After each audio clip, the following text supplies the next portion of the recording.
At the orphanage, one woman's secret sacrifice gave me the life I have today. When I was 8, I moved into an orphanage after my parents passed away in a car accident. Life there wasn't easy. The orphanage was overcrowded, and the staff did their best, but resources were always limited. Food was basic, clothing was handed down, and privacy was non-existent. But despite all that, the biggest challenge was the feeling of being invisible. The other kids and I often joked that the world had forgotten about us. Birthdays went unnoticed, achievements uncelebrated. But deep down, the reality of being an orphan left a hole in all of us. One day, a new staff member arrived. Her name was Ms. Layla. Unlike the others, she wasn't distant or strict. She was warm and full of energy. She made a point to know every one of us by name and even asked about our dreams. When she asked me, I told her about my fascination with art. I loved drawing, but had nothing to draw with. She just smiled and said, "We'll see what we can do." A week later, during an activity night, Ms. Layla announced that there was a surprise for everyone. She unveiled boxes filled with art supplies, paper, pencils, paints, and brushes.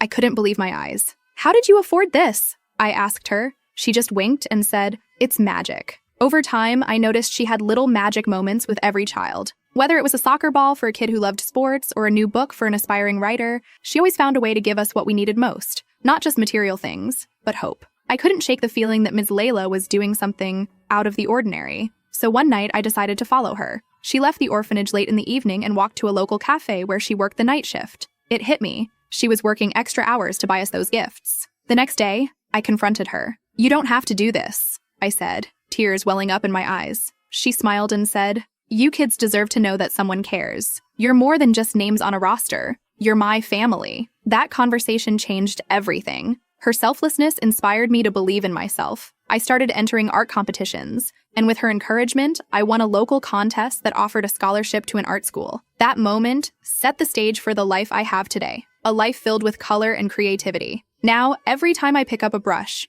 I think of Ms. Layla and the sacrifices she made for us. I've even gone back to the orphanage to donate supplies, hoping to pass on the spark she gave me.